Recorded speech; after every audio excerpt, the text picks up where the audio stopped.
sell the sizzle, not the steak. And I have asked salespeople this question for years. What does it mean? And most of them really don't know. They said, does it mean just selling nice things?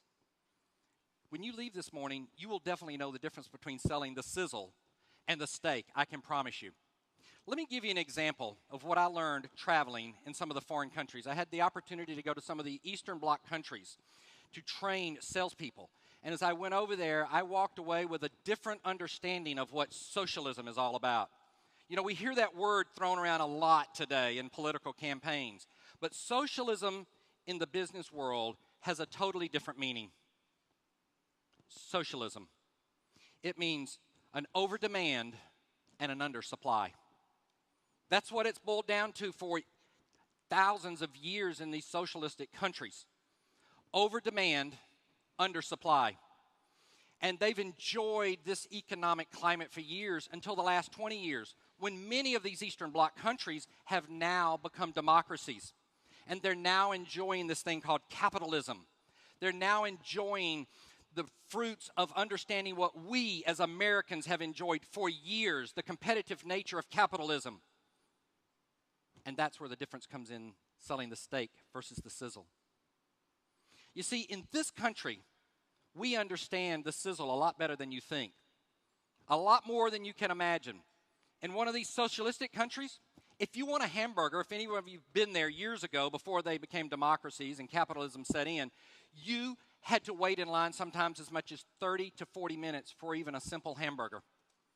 Can you imagine that? You see, in this country, if you wait in line for 30 minutes, you know what the guy at the end of the line does? He opens a hamburger place next door.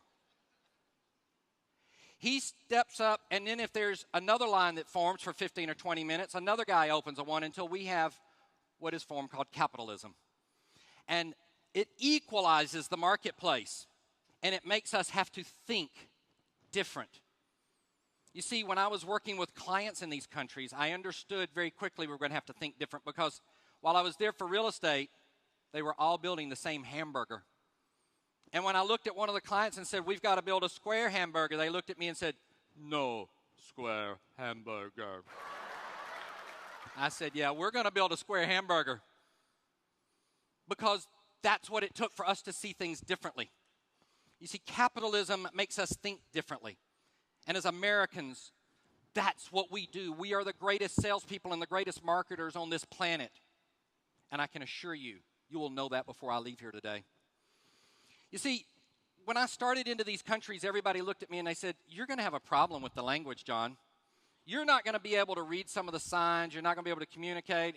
And you're not going to be able to get your message across. And what about when you're not with these people? How will you get around in reading the signs? Well, I thought, I only need to read a little bit, and I should be able to read most of the signs. I was able to read that one. I didn't have any problem finding my way around in some of these countries. But, you know, I was curious, because I said, I wonder if American capitalism has set in here. And I wonder if American companies have come to these countries. And they have. They have invaded them, and capitalism has set into many of these Eastern Bloc countries. And real estate, the way they're selling, they're watching more and more about what we do and how we do it. And you see, as I looked around and I looked at some of the real estate companies, we were riding down the road, and they were explaining to me these were where many of the big real estate companies were. And then we drove by one real estate company that kind of caught me off guard. And as I looked up,